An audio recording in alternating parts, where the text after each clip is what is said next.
تازه خبر طالبان د بادغیس مرکز قلعه نو ته ننوتلي ښار کې اوس هم جګړه روانه ده د افغانستان لویدیځ کې د بادغیس والي حسام الدین شمس وایي طالبانو د دغه ولایت ټولو ولسوالیو تر نیولو وروسته د ولایتي مرکز قلعه نو ښار ته نفوذ کړی او اوس په ښار کې درنه جګړه روانه ده د بادغیس والي رسنیو ته استولو ویډیو کې ویلي د امنیتي ادارو مشرتابه ښار کې ده او د ځانګړو ځواکونو په ګډون ټول امنیتي ځواکونه له قلعه نو ښار څخه دفاع کوي د یوای طالبانو ته مرګ ژوبله هم اړولې او دا ډله یې له ماتې سره مخ کړې ده خواله رسنیو کې انځورونه او ویډیوګانې ښیي چې طالبانو د قلعه نو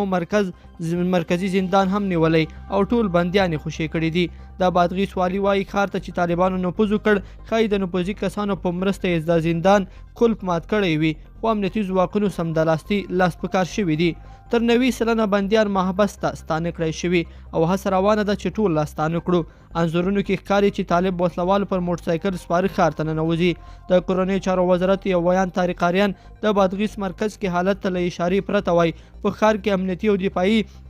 ځواکونه شتون لري او هر ډول ګواښ ته ځواب وایي د دفاع وزارت سرپرست بسم الله محمدي هم یو پیغام کې ویلي د جګړې سخت درکوي دا لومړی ځل نه دی چې افغان ولس له سخت پوځي پړاو تیریږي اوس هم حساس او برخلیک ټاکونکي پړاو کې یو هغه وایي ولس ته ډاډ ورکوي چې افغان امنیتي ځواکونه او حکومت پلو ولسي وسلوال خپل ټول ځواک او امکاناتو سره په هر ډول شرایطو کې له افغانستان او افغانانو دفاع کوي لیدونکو په دې هیله چې دا مطلب به مترپه لیدلی وي